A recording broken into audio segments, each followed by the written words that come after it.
Hello everyone and welcome to another casual review. Today we are talking about The Simpsons Season 3. I am just cruising through these episodes, and as I watch more and more Simpsons, it's getting tougher to differentiate between the seasons. They are starting to all roll together. So if I talk about something that was first featured in Season 1 or Season 2, please forgive me. I also wanted to mention that I watched this on Disney+. Before we go any further with talk about Season 3, I just want to say rest in peace, Cloris Leachman. I've only read her name before, I'm not sure if that's actually how it's pronounced, but she played Mrs. Glick in Simpsons Season 2. This is the 3 men and a comic book episode. She's the old lady that Bart does a bunch of chores for, and she ends up giving him only 50 cents. But you know, back in my day, 50 cents was worth a lot of money. Really? Nah. She's like the senile old lady on Raising Hope. That's where I've seen the most of her. She was also in Malcolm in the Middle. She's kind of like the crude Betty White is how I would describe her. But she did pass away on January the 26th. So rest in peace. I will make sure to go get some penny whistles and moon pies in your honor. The first thing I want to talk about in Season 3 is I was watching this majorly on Disney Plus because it's on the go. I can watch it when I go take the dog on walks and things like that. Unfortunately, this did not have the episode featuring Michael Jackson. It was the first episode of the season. I got my little booklet here, and so I think the episode's called Stark Raving Dad. Apparently they pulled it after all these allegations with Michael Jackson, even though he wasn't exactly credited as being Michael Jackson, but we all knew it was him. And so I guess it's not on Disney Plus, so I had to actually pull out the first disc of my Simpsons Season 3 just to watch the episode. So I guess that's just something to kind of look out for if you are watching this all on Disney Plus. You will be missing out on the Michael Jackson episode. I suppose that's a pretty good transition into my next point. This is Simpsons Season 3, so they are starting to have a lot more guest appearances, and they are actually guest appearances as themselves. And I have kind of mixed opinions about this. I feel like Simpsons really abuses this kind of guest appearance. It seems like, as far as modern day Simpsons goes, every episode has to have like a famous guest appearance or a reoccurring guest appearance from previous seasons. And I'm kind of mixed about this. I like it better when you have guest appearances, but they aren't as themselves. And if they are as themselves, I'd rather prefer it be just like this quick little joke rather than being the focal point of the episode. Things like, lots of bands, you know, we got like Spinal Tap, we have Aerosmith. I mean, there was that whole episode with all the Major League Baseball players, and like the whole episode wrapped around them. And because I don't watch like any baseball, like I don't know who any of these guys are. And I just feel like it kind of starts to date your episodes when you have guest appearances like that, especially if your episode comes out in 1992, and I guess they weren't planning on people watching their shows in 2021. So I don't know, I'm kind of mixed about it. Like, one, I do think it's fun understanding the references, knowing who these people are, just hearing more of their work, but I'm here to watch The Simpsons, man. You could definitely tell that they're falling more into their common Simpson roles here. Obviously, Homer is getting dumber and dumber. Before, in Seasons 1 and 2, I felt like he was more just like a clumsy dad type, but here, he's just getting less and less intelligent, and it leads itself to funnier jokes, but at the same time, it is kind of eye-rolly, and it makes him less lovable as a character. Flanders is also getting more and more religious, more and more typecast. I believe there's actually like a scientific phrase now that, not scientific, but it's like a proper phrase people use called Flanderization, where a TV character becomes more and more set in a certain role, and that's the only role that they can ever fulfill from then on out. And Flanders is definitely starting to be that call Reverend Lovejoy over and over again for the simplest little things, that type of person.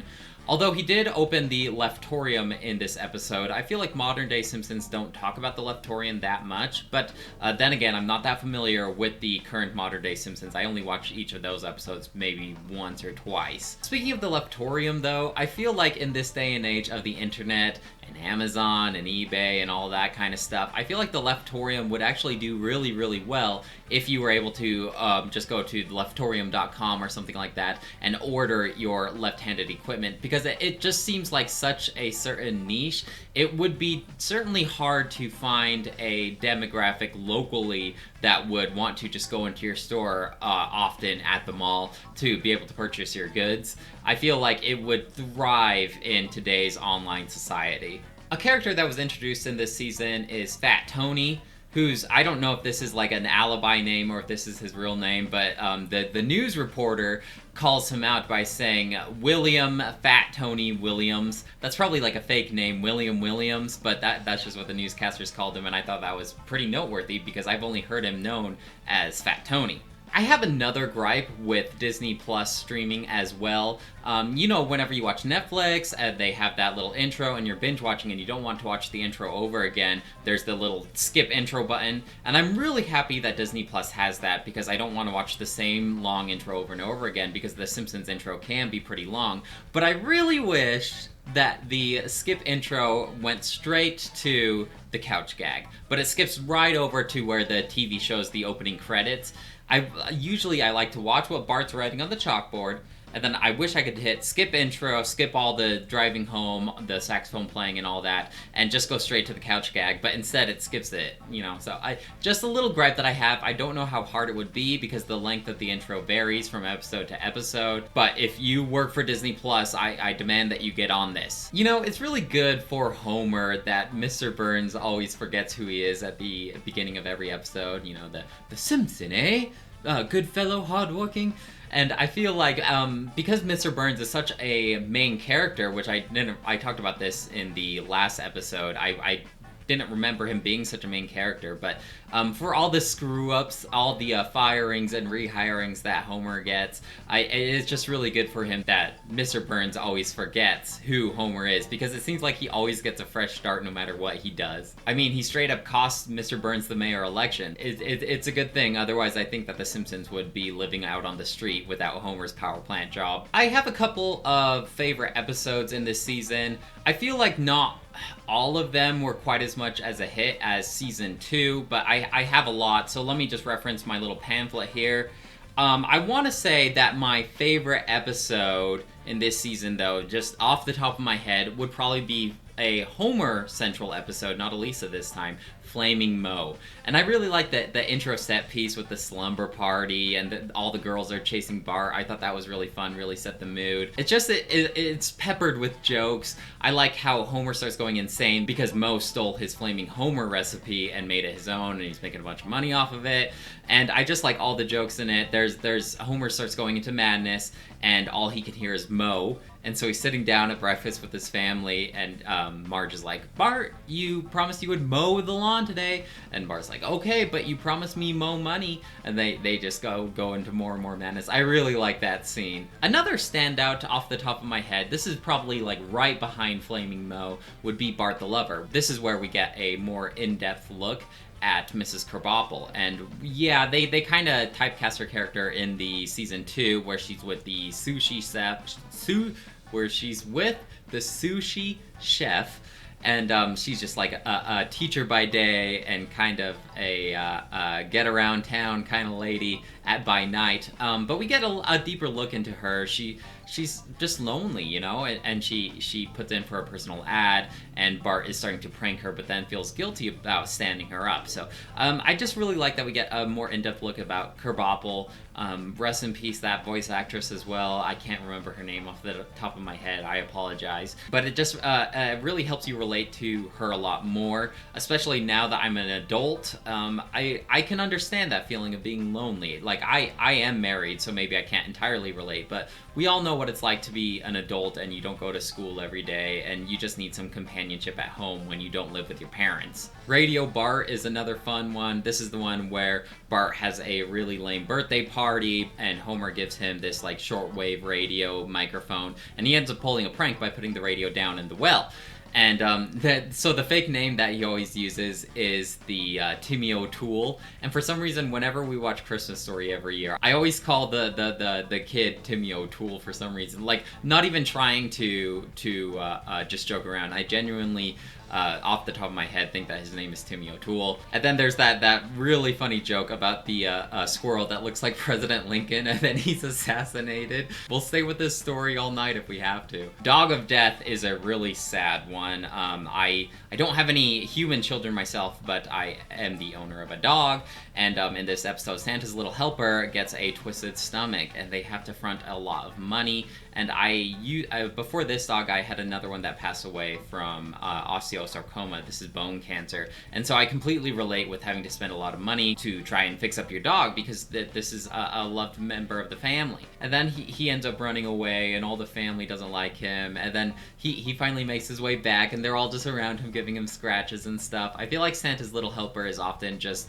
a character in the background. He gets maybe like one specific episode towards him every season, but otherwise I feel like they never take him on walks or anything like that. I guess it would be boring watching The Simpsons take care of Santa's little helper. They don't really seem like the type of family that would be too on the ball with taking care of a dog. Although, now that I think about it, I think Bart and Santa's little helper's relationship is pretty strong. So I imagine Bart does most of that stuff on his own. But he's only like a 10-year-old boy, so I guess he doesn't really have the ability to do it all. They start using Mayor Quimby a lot more in this season. I believe he does make a couple appearances in season 2.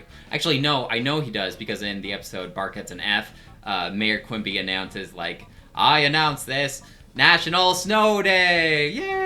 And I feel like maybe like 2 or 3 times it's kind of like this reoccurring joke that the Mayor Quimby just makes a day about everything. And I announce this National Marge Simpson Day! Yeah! And then I like how they kind of call themselves out about this, where like his Secret Service is like, "Sir, it's President's Day," and and Mayor Quimby's like, "It can be 2 things." And so I just think it's funny. I believe this is a reoccurring joke in future episodes as well. Another reoccurring joke is there's always stuff in the walls, like it'll be like school. It'll be like the main floor of the school, and then the camera will pan down and we'll see in between the floorboards, and there'll be like a bunch of treasure, or like bones, or like an anaconda like writhing through the pipes. It also happens a lot in the Simpsons house, where like between the top floor and the main floor of the house, there's stuff hidden in the walls. There's that episode that I talked about where Bart gets stuck down a well, where they're trying to dig him out, and it seems like they just narrowly avoid like everything of importance, or like there's a UFO that they dig around, there's like a triceratops skeleton that they dig around. It's just like this reoccurring joke, and it's not even like that hilarious, but it just gives you a quick cheap laugh without having to take any airtime. Another reoccurring joke that they keep bringing on back, that I know they do in future seasons, is Troy McClure. And Troy McClure is this famous actor, and you remember me from this and also this, and I'm here to talk to you about. And so I think he makes like 3 or 4 appearances in this season. I really like his inclusion in the episode. He really like ties together the whole like infomercial. Like sometimes Dr. Hibbert will like put in a VHS so kids can learn about something. But in this season, my favorite Troy McClure appearance would be at the school with Mr. Fluffy Bunny. I think the jokes there are just hilarious. I like how Edna Krabappel, because it's like a sex ed video that Edna Krabappel puts in the projector for the kids to watch. And so they're watching it, and it's all talking about like how Mr. Fluffy Bunny waited before marriage to have sexual relations with his girlfriend. And I like how Krabappel's just sitting in the background smoking a cigarette, like she's faking it. And it's just like, she had 13 babies, 8 survived. And they're sorry, I'm cracking up just trying to think about it. It's like they were so good to veer away from their throbbing biological urges. And I said this last time, but I don't think when I repeat these jokes it does it justice. You'll just have to watch the episode, and then you'll know what I'm laughing so hard at. On the topic of reoccurring things, I always wonder if they intended Sideshow Bob to be a reoccurring character. This is his second appearance. He didn't make an appearance in season 2, but in season 1, he frames Krusty the Clown for robbing the Quickie Mart. So he gets out and he goes to marry Patty or Selma. I can't remember off the top of my head. One of them has the 2 bumps on top of their head, and the other one's just like a complete round bush of hair. And so Sideshow Bob, he's going to murder her for her money, but Bart foils his plans. And so I always wonder if they intended him to be a reoccurring character. Eventually, he, like in modern day Simpsons, I want to say he shows up at least 2 or 3 times a season. But I kind of think even at this stage of The Simpsons, they were just going to have him be a reoccurring once and call it done. Kind of like Uncle Herb. This is Homer's half brother that he designs a car for, and Uncle Herb goes broke. Eventually, in this episode, in this season, they reconcile finally. I think this is the last appearance of Uncle Herb that we see, though, and I think this is the last reference that The Simpsons ever talk about him, which is kind of surprising because he is Homer's half brother. But maybe they just can't get Danny DeVito to do the role anymore, and only Danny DeVito can sound like Danny DeVito, so maybe that's why they kind of just don't talk about him anymore. Patty and Selma, they just seem to be like, you kind of pity them when you first see them. It's just like 2 sisters living on their own. You do kind of pity them, but at the same time, even way back in season 1, they travel like all the time. I feel like in the episode of Flaming Moe, they bring over the pictures of their most recent vacation to Europe. And I forget, they do like a trip to Egypt. There's a lot of references to them just traveling all over the world, and they don't have any kids or any responsibilities, so they probably have a decent amount of money as well.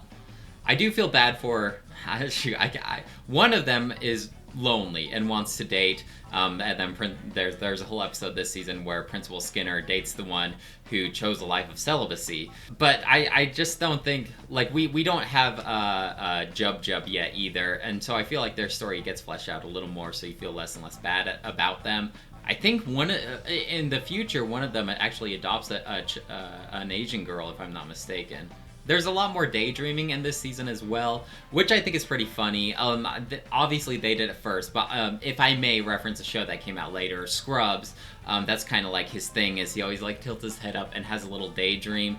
And I feel like Simpsons did this first, and then they also did the calling out the character who just has his head tilted and daydreamed. Because whenever like a daydream ends, all the other characters are just staring at like Homer daydreaming about something silly.